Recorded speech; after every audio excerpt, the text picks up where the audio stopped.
Bonjour à tous, ici c'est Serge Kakilembe du 3xw.jctune.com et bienvenue sur mon canal YouTube éducatif le Trading Wall Street TV. Et aujourd'hui mercredi c'est un autre crypto trading et c'est le crypto trading du mercredi, c'est le Ripple et IOTA Trading Time. Donc on va se focaliser sur le Ripple face au dollar américain et sur le IOTA face au dollar américain. Donc c'est le XRP slash USD et le IOTA slash USD. Et bien sûr avant de commencer je dois bien dire que tout ce que vous allez voir, tout ce que je vais débattre, tout ce que je vais analyser et démontrer n'est que dans un but illustratif, informatif et éducatif. Et en aucun cas, cela doit être pris comme une incitation à acheter, vendre, c'est-à-dire trader, investir, négocier ou commercialiser comment dirais-je, ce genre d'actifs. Donc dans ce cas-ci, les cryptos. Ok. Et si jamais vous le faites et si jamais vous voulez le faire, vous venez vous contracter ici les services du www.jctune.com ou si vous le faites, faites vous-même vos propres analyses et vos propres investigations et sachez toujours que votre capital est à risque lorsque vous allez opérer sur ce genre, avec ce genre d'actifs financiers. Ok. Donc voilà. Et bien sûr, si vous êtes en train de le faire, sachez bien que là, c'est on va dire, un conseil gratuit que je vous donne. Ne concentrez jamais tout votre capital que dans une seule position. Donc, ayez diverses positions. Donc, ayez toujours des portefeuilles que vous soyez en train de gérer. À part si vous êtes un scalper ou bien que vous faites du day trading, ben voilà, votre attention, vous ne pouvez que vous focaliser que sur un seul actif, donc un trade à la fois. Mais si toutefois vous êtes plutôt dans le cadre du swing trade et que vous avez des investissements et différents trades et ainsi de suite, ayez toujours un portefeuille. Pourquoi ça vous permet de diversifier le risque. Ok, donc cela étant dit, maintenant on va aller directement aux analyses. Donc on va regarder rapidement quelques fondamentaux, si je peux dire ça comme ça, rapidement analyser le ranking et la position, quels sont les chiffres derrière le Ripple et IOTA, et ensuite on va aller à l'analyse technique et faire le price action et voir les probabilités d'opération. Ok, allez, on se retrouve. Donc moi je vais me bouger de l'écran, on n'a pas besoin de me voir, et on y va tout de suite. C'est crypto trading, Ripple et IOTA. Alors maintenant, qu'est-ce que l'on a? Voilà. Ici, on est directement à WorldCoin Index. Donc ici, c'est ici qu'on va voir réellement ce qu'il y a. Donc on va voir ici le ranking des cryptos. Oui, Bitcoin a récupéré sa première place. Mais aujourd'hui, ce n'est pas la journée du Bitcoin. Et lorsque l'on descend, qu'est-ce qu'on voit ici au numéro 10? On a Ripple XRP et IOTA est ici au numéro 13. Donc IOTA, IOT. Ok. Donc maintenant, qu'est-ce qu'on a rapidement? On voit un peu leur tendance. Oui, Ripple reste horizontal, donc sideways, donc mouvements horizontaux. Et le IOTA, lui, est dans une tendance haussière. Donc là, maintenant, on va voir tout ça. Numéro 1, on va commencer ici par le Ripple. Graphe de 7 jours, qu'est-ce qu'on a? Ripple, ici, ticker XRP. Le dernier prix, c'est 23 cents de dollars américains. La montée d'aujourd'hui est de 1%. Le haut que ça atteint aujourd'hui, c'est 23 cents 57 et les bas que ça atteint aujourd'hui, c'était 23 cents 12. Le volume journalier, c'est de 92 millions. Le nombre de coins total, 38 millions 580. Oh non, là ils ont dépassé le million, excusez-moi, là je suis dans les milliards, le nombre de coins c'est 38 milliards 597 millions 142 499 coins exactement, et la capitalisation de marché est exactement de 9 milliards de dollars. Maintenant, où c'est que le Ripple est principalement listé, où il y a beaucoup de volume, si vous suivez les crypto-rapports, vous savez je vous avais donné des news, et les news concernant le Ripple, c'est le gros volume est en Corée du Sud. Donc vous voyez bien sûr les premiers trades du Ripple face à une fiat, c'est fiat au Korean Won, donc le KRW, et c'est là qu'il y a exactement le plus de volume, avec BitHub étant un exchange très puissant là-bas en Corée du Sud qui remporte la palme avec plus de 36 millions de dollars de volume, donc c'est énorme. Donc sachez que quand vous pensez au Ripple, les news qui vont avoir beaucoup d'impact sur le Ripple viendront de Corée du Sud. Il faut savoir ce qui se passe là-bas au niveau des exchanges. Et bien sûr, d'un autre côté, comme vous l'avez vu lorsque j'ai fait une vidéo de présentation, donc ça, il fallait voir des crypto-rapports. J'avais présenté le Ripple, qu'est-ce que c'était le Ripple, leur management, la team, tout ce qu'ils avaient derrière le projet et ainsi de suite, ce qu'ils étaient en train de faire. Et donc là, il fallait voir leur site web. Donc là, vous avez les liens pour leur site web directement là. Et donc, on voit exactement après, c'est quoi? Après le One, c'est directement le Ripple face au Bitcoin. Donc, et là, ça vient d'autres exchanges, Poloniex, Bitrex et Bitnets. Et le reste, vous voyez qu'il y a toujours le One et le Bitcoin qui sont dessus. Plus bas, on retrouve l'euro et pas mal de choses pareilles. Donc, la moyenne de tout cela, de tous ces exchanges et différents prix qu'ils donnent, ça nous donne pour un prix pour le Ripple de 23 cents de dollars. OK? Et bien sûr, si vous voulez savoir qu'est-ce qui se passe avec le Ripple, mais de manière instantanée, suivez Ripple sur Twitter, et là vous avez tweets at Ripple tout simplement. Comme ça vous allez voir tout ce qui est en train de se passer, vous voyez des personnes qui participent à ça ou des personnes qui investissent dedans, leur angel investors ou d'autres personnes vraiment chargées du développement de Ripple tweetent constamment sur ce qui est en train de se passer, sur les gros événements ou ce qui s'est passé. Donc ça, ce sont des potentiels catalystes. Donc il y a toujours le feed Twitter qui soit là. Vous voyez que maintenant, on peut avoir pas mal de choses instantanées et ça va aider rapidement. Donc, s'il y a une information, si vous voyez que des personnes de la team ou très importantes ou des gros investisseurs tweetent à ce sujet-là, ben, qu'est-ce que vous allez voir? Ben, directement, ça peut amener à certaines, comment dirais-je, à certains mouvements très forts là aussi. Et là aussi, bien sûr, le feed Reddit. Donc là aussi, vous avez beaucoup de choses qui sont en train de se passer. Et donc là, c'est très, très, très important de suivre cela. OK? Donc là, on a ça. Maintenant, on va directement aller à quoi? À l'analyse technique ici. Donc là, attendez, on va bouger ce truc-là. Et maintenant, qu'est-ce que l'on a ici? Là, ici. Oh là là là là. Désolé, excusez-moi. La technologie, dès qu'on appuie sur un truc, on rentre ailleurs. Donc là, maintenant, je suis obligé de remettre ça à zéro. Donc, excusez-moi, ça va nous prendre un petit instant le temps que ça charge. Voilà. Donc, on va remettre ça. Bah, attendez, lui aussi, il commence à dérailler. Donc, on va rafraîchir la page. Rappelez-vous, hein, si vous voulez avoir beaucoup plus de news, directement allez sur la page de Ripple, leur page web, et là vous allez avoir toutes les news, vous allez pouvoir voir c'est quoi la team, parce que je ne saurais pas vous dire exactement c'est quelle vidéo que moi j'avais faite où il y avait tout ça qui était repris, donc là pour vous éviter de chercher bêtement dans toutes mes archives de vidéos, là je vous, comment dirais-je, vaut mieux aller directement voir sur leur page et là vous allez pouvoir voir exactement ce qu'ils sont en train de faire, qui ils sont, qui est derrière, avec qui ils travaillent. Rappelez-vous pour les coins, il faut toujours regarder leur utilité et les fonctions qu'elles amènent et comment est-ce qu'elles peuvent améliorer, on va dire, l'économie ou c'est quoi leur impact dans le fintech et qui est réellement en train de l'utiliser. Et donc voilà. Donc ici, on va bouger ça. Voilà, là c'est bougé. Et voilà, ici on est directement dans Ripple. Et qu'est-ce que l'on a? Donc Ripple, rappelez-vous, cette grosse bougie baissière. Vous voyez que maintenant on est quoi? Toutes les fluctuations de prix sont maintenant comprises dans, comment dirais-je, dans cette direction horizontale. Donc ça, on peut dire que ça peut nous servir de bas. Avec le pointer ici en bas, ouais, les deux pointers ici, ça peut nous servir de bas. Et ça peut nous servir de haut de résistance. Et donc, vous voyez là maintenant qu'on était dans cette grosse tendance baissière. On était dans la partie inférieure de la grande bougie rouge ici. Donc là, on était là. Donc, vous voyez ici délimité par la résistance du canal baissier et le support du canal baissier. On est en graphique hebdo. Et donc là, vous voyez qu'on a continué à descendre. Donc, dès qu'on a atteint ces hauts-là, on a continué à rester en bas. On s'est consolidé. Donc, ça, c'est une grosse zone d'accumulation. Vous voyez que le Ripple ne va pas aller plus bas.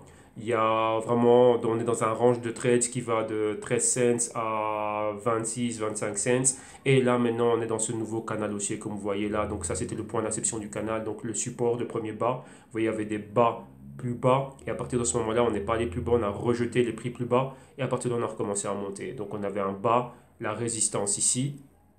Un premier haut, un autre haut plus haut. En joignant les deux bouts, ça nous a permis de quoi? De tracer, nous, notre ligne de tendance. Et là, c'est ce que l'on a fait. Donc là, on a ici dans une tendance clairement haussière. Donc on peut même la tracer à l'infini jusqu'à ce qu'elle revienne ici au niveau des 32 cents. Là, on l'a là. Et d'un autre côté, en bas, bah, qu'est-ce que l'on a? Nous, ici, en bas, on a notre support. Donc oui, résistance, résistance, un haut et un autre haut plus haut. Rejet des prix plus haut. Distribution, revenir ici, créer un autre bas, donc un autre point pivot ici. Mais qu'est-ce qu'on a? On a un bas et un bas plus haut et un autre bas plus haut. Et ici, on est là sur la zone de support. Et donc, vous voyez qu'il y a aussi toutes les moyennes mobiles qui sont là en convergence. Donc ça nous indique ces mouvements latéraux.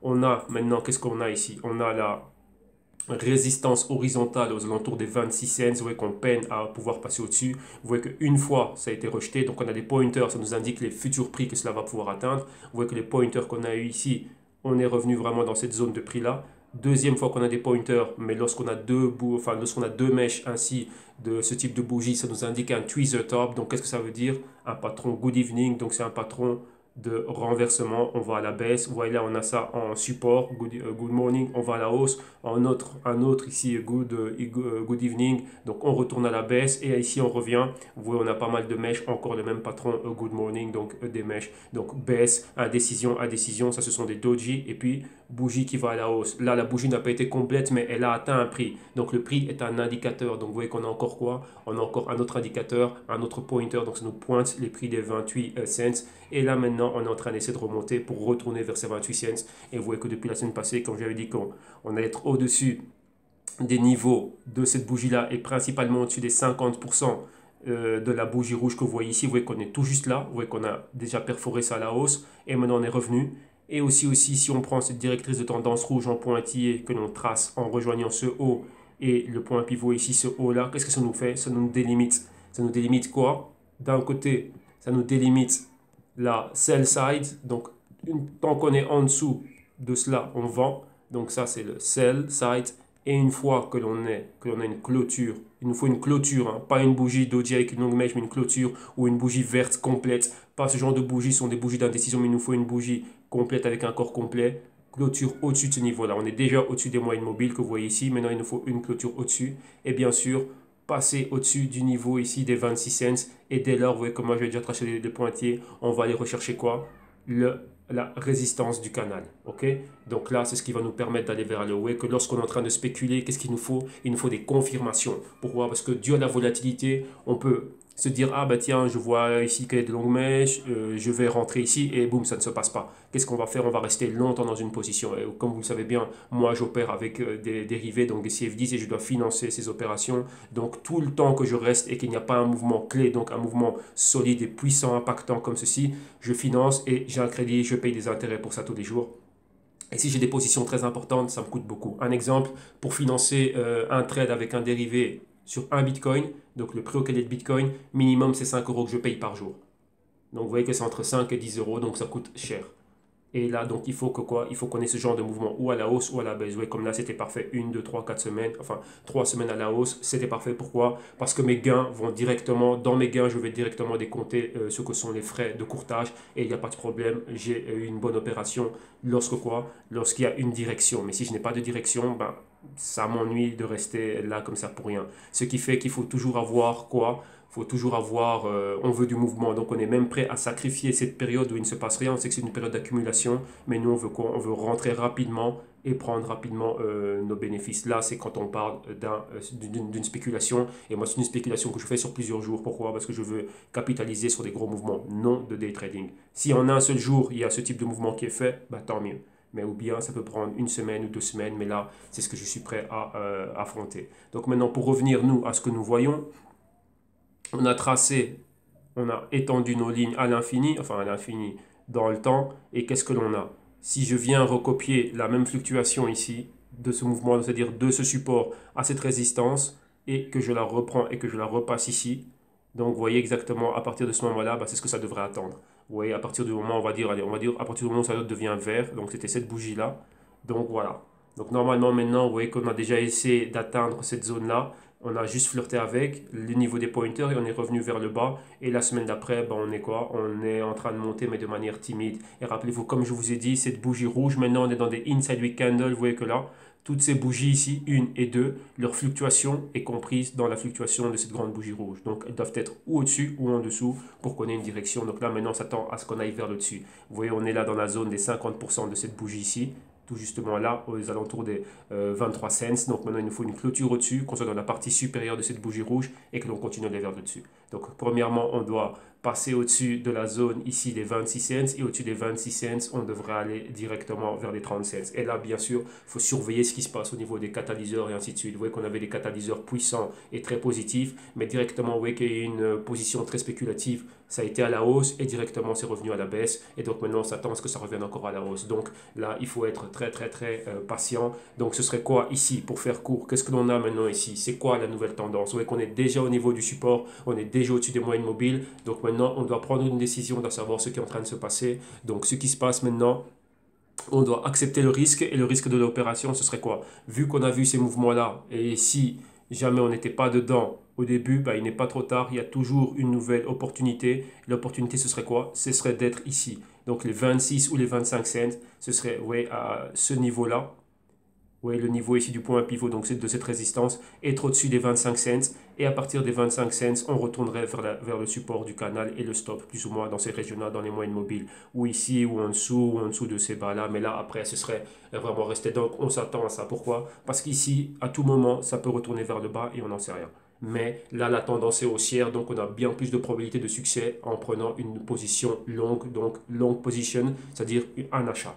Ok, donc là, on voit ça comme ça. Donc ça, en résumé, c'est ce que l'on a pour le Ripple. On va laisser ça là et on va voir comment ça va évoluer. On va surveiller ce qui se passe au sein de la team, au sein du management et quelles sont les nouvelles news qui vont arriver. Si on a une news impactante, rappelez-vous, il y a beaucoup de volatilité, donc beaucoup de gens viennent et prennent.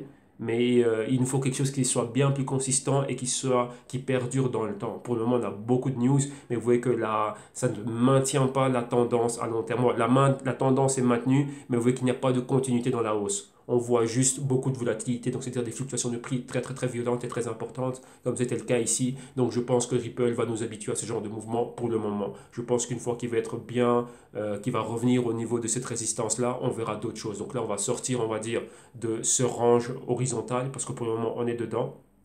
Vous voyez, compris entre 35 cents et 18 cents. Une fois qu'on sera au-dessus de ces niveaux-là, on verra autre chose. Et vous voyez, pour le moment, on est toujours dans la partie inférieure. Vous voyez la ligne dorée ici qui relie les 28 cents. C'est la partie inférieure de cette bougie baissière. Donc à tout moment encore, ça peut encore baisser. Mais dans le court terme, la tendance, enfin moyen terme, on peut dire ça comme ça, la tendance est haussière. Ok, donc ayez ça à l'esprit. Donc ça, c'est ce qu'il y a pour Ripple. Maintenant, ça, on va bouger. Maintenant, on va regarder IOTA. Rappelez-vous, IOTA, où était IOTA? IOTA était ici au numéro 13, 13e position. Donc, ok, on a IOTA à 13e position. Donc, ça, on peut bouger. On va regarder IOTA ici maintenant. Et qu'est-ce qu'a IOTA? Que fait IOTA? IOTA, maintenant, quoi? Ici, le lien direct vers son site internet. Donc, IOTA est là. Le ticker symbole, c'est IOT. Dernier prix, 91 cents. La hausse journalière, donc hausse aujourd'hui, c'est de 2,36%. Très bon. Les hauts de la journée, 95 cents. Les bas de la journée, 88 cents. Le volume quotidien, aujourd'hui, en termes de dollars américains, c'était de 73 millions de dollars. Le nombre de coins total, c'est 2 milliards 779 millions 530 283 coins déjà minés. Et la capitalisation de marché est de 2,5 milliards en dollars américains. Les principaux exchange où le IOTA est listé, vous voyez ici Bitfinex, IOTA face au dollar américain, beaucoup de volume, 43 millions de dollars de volume, donc c'est énorme. Numéro 2, c'est Bitnance en IOTA face au Bitcoin. Donc après, c'est IOTA face au dollar et IOTA face au Bitcoin. C'est là où il y a le plus de volume. Oui, mais la palme, donc c'est Bitnex. Donc Bitfinex, réellement, ben, c'est le double. Hein. Donc à lui tout seul, il remporte la palme. Donc beaucoup de trades du IOTA face au dollar américain. Donc ça, c'est important de le savoir. Et maintenant, qu'est-ce que l'on a aussi? Le feed. Le feed Twitter, c'est IOTA token. Très très important de voir cela. Pourquoi? Vous voyez ici tous les nouveaux événements sur Android. Il y avait un événement aujourd'hui le 22. Et là maintenant, là c'est comme ils disent, là, you may watch it on the official OKX Facebook page. Donc voilà, il y a un événement et donc vous pouvez avoir les détails de l'événement directement aller là. Donc c'est très important de savoir ce qui est en train de se passer. Donc là, il n'y a pas plus de news. Donc rappelez-vous, j'ai aussi fait, j'avais fait une démonstration sur IOTA, ce que c'était le machine learning, machine to machine, un protocole machine to machine et ainsi de suite. Et donc ça c'était quelque chose de terrible, de très très très bien avec leur Tangle, donc le protocole avec lequel ils étaient en train de travailler. Donc on va dire c'est quelque chose en plus un peu plus loin que le blockchain et vraiment c'est très très très intéressant et je l'avais dit lors de cette présentation que j'avais fait lors d'un crypto rapport que pour moi je voyais un bel avenir pour le IOTA. Le IOTA est très très très important et c'est une crypto qui va être là pour rester. Ça c'était mon avis personnel. Maintenant allons voir ce qui se passe ici au niveau de l'analyse technique. Donc maintenant on va aller à IOTA face au dollar américain vu que c'est là qu'on a énormément de volume. Ah, attendez, il n'y a pas de symbole comme ça. Qu'est-ce que j'ai fait moi? USD, ah bah voilà, il est là. Voilà. Ouais, bien sûr, comme on a vu, le volume venait de Bitfinex et maintenant on est là. Donc, ouais, IOTA avec Ripple, c'est plus ou moins les mêmes types de mouvements que l'on a. Donc, vous voyez, imaginez-vous que ça, ce soit la grande bougie baissière du Ripple et après on est en train de zigzaguer comme ça pour monter. Sauf que IOTA avait un haut ici, donc ça, ce n'est pas très correct de pouvoir de mettre cela comme je l'ai mis. Pourquoi? Parce il n'a pas eu un deuxième haut. Donc maintenant, ce serait quoi? Je vais recorriger ça et on va corriger ça tous ensemble ici. Ce serait quoi? Donc toi, tu te bouges. Maintenant, ce serait quoi? Ici, j'avais un bas. Supposons que ça, ce soit le bas, vu que ça a commencé à être listé à partir de ce moment-là, ça n'a pas été listé avant. On va prendre ça comme point d'inception. Vu qu'on n'a pas de données, on ne sait pas exactement d'où on vient, mais bon, on fait avec ce que l'on a. Ça me donne ceci. Donc, qu'est-ce que cela veut dire? Ça veut dire que j'avais un bas, et vous voyez que ce bas ici qui était de 25 cents, j'ai un 30 cents. Donc, ça, si ça c'est un bas, donc 25 cents, 30 cents, c'est plus haut. Donc, j'ai un bas plus haut, numéro un. Qu'est-ce qu'on va faire? On va essayer de déterminer si on est dans une tendance haussière ou pas. On va juste prendre ceci et on va cloner. Voilà. Et lorsqu'on clone cela, on va mettre ça ici au haut qu'on a. Là, on est déjà sûr d'avoir une résistance et un point pivot qui était ici. Donc, ça nous donne cela. Donc, vous voyez ici, ça nous donne une légère tendance. Vous voyez que la tendance n'est pas trop inclinée. L'inclinaison est très basse, très proche de 0 degré, donc très proche de l'horizontale. Mais néanmoins, on va quand même plus haut, dû au quoi? Au bas, au prix qu'on avait ici et un bas plus haut. Et là, on a un haut. Donc maintenant, qu'est-ce qu'on a comme target? La target que l'on peut avoir ici, vous voyez, comme j'étais en train d'indiquer avec la flèche que l'on avait ici, c'est quoi? Eh ben, ce serait plus ou moins les quoi? Les indices. Donc sur base de quoi? Pour faire ça de manière très simple, vous revenez ici, vous prenez ceci, vous le tendez jusque-là, dans la période que ça a pris 3 semaines pour faire cela. Et qu'est-ce que l'on fait? On revient ici, on retourne au point d'inception, donc c'était ici, le support du canal, et si on fait cela, vous voyez, on devrait atteindre les 1,10 dans très peu de temps, et vous voyez que là, on est en bonne route pour le faire.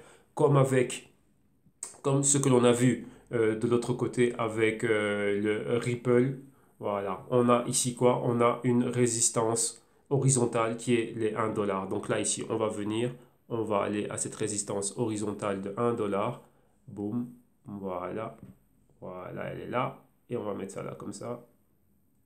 1 dollar, c'est quelque chose de psychologique. Et donc là, on a les 1 dollar. Ok? On a les 1 dollar qui étaient là. Vous voyez, à partir du moment où on atteint les hauts, on peut tracer cette directrice de tendance qui relie ce haut ici avec ce bas, avec ce haut plus bas. Et donc là, ça nous fait la zone de vente. Vous voyez, à chaque fois que ça percutait ici à la vente, c'est revenu là à la vente, c'est revenu ici. Mais qu'est-ce qu'il y a eu là? Là, ça a coïncidé avec le bas. Ça, on a trouvé un support, donc une espèce de triangle ici. Et là maintenant, boum, on a rompu à la hausse. Donc vous voyez ici, on avait quoi? C'était une zone très... c'était bien plus simple ici de pouvoir perforer à la hausse. 1, la moyenne mobile de 4 semaines, 2, la moyenne de 8 semaines et la moyenne de 13 semaines. Vous voyez, et ce point pivot qu'on avait là. Donc maintenant, qu'est-ce qui s'est passé? On va dessiner ça, comme ça vous allez pouvoir le suivre tranquillement. Ceci, ici à la baisse, là à la baisse, là à la baisse. Moyenne mobile de 4 semaines, rappelez-vous, ça c'est le sell side et ici c'est le buy side. Ok? Donc à partir d'ici on achète, mais à partir du moment où on est au-dessus de ce niveau-là, ouais, rappelez-vous que je vous ai dit une bougie complète avec un corps complet au-dessus des moyennes mobiles de 4 semaines, de 8 semaines et de 13 semaines qui équivaut à ce niveau-là, donc les 60 cents. Et dès lors, qu'est-ce qu'on a eu? Une belle tendance haussière. Numéro 1 à la target, c'était les 1 dollar. Vous voyez qu'on a été dessus. Et numéro 2, ce serait toucher les 1,10. OK? Donc voilà. Maintenant, qu'est-ce que je vois par rapport à ça? Quelque chose ne peut pas monter indéfiniment. Et je m'explique. Qu'est-ce que je veux dire par là quand ça ne peut pas monter indéfiniment? On a ici la moyenne mobile de 4 semaines aux alentours des 70 et les moyennes mobiles de 13 et de 8 semaines qui sont en convergence aux alentours des 55, 58 cents. Qu'est-ce qu'il y a? Lorsque vous voyez le prix au niveau auquel il est, le prix est très étendu. Donc ça fait quand même 3 semaines que l'on monte. Vous voyez ici, si on reprend même pas trop, 1 semaine, 2 semaines, 3 semaines. Et ici, on a 1 semaine, 2 semaines, 3 semaines que cela est en train de monter. Qu'est-ce qui s'est passé après? Patron, good evening. Donc, ceci, montée, indécision, à la baisse, et on est revenu quoi? Interaction avec la moyenne mobile de 4 semaines. Mais tant que l'on reste au-dessus, on est haussier. Si on est en dessous, on est baissier. Donc ici, on aura la même chose. Là, maintenant, vous voyez qu'on commence déjà, ça commence déjà à avoir des heures de doji. Donc la prochaine semaine pourrait être une bougie rouge de ce type-là. Donc avec une résistance forte, pardon, aux alentours du dollar et revenir retester la moyenne mobile de 4 semaines. Dans ce temps-là, peut-être la moyenne mobile de 4 semaines serait un peu plus haut.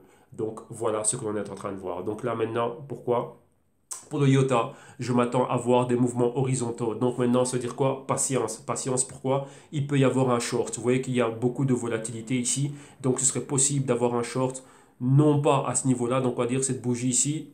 Je vais voir ce qui va se passer avec la bougie suivante. Ici, en dessous, si on voit qu'on est en dessous des 73 cents, on va revenir clairement vers ces niveaux-ci et probablement retester les 60 cents comme support, mais on n'en sait rien. On va voir comment est-ce que cette semaine-ci va être clôturée.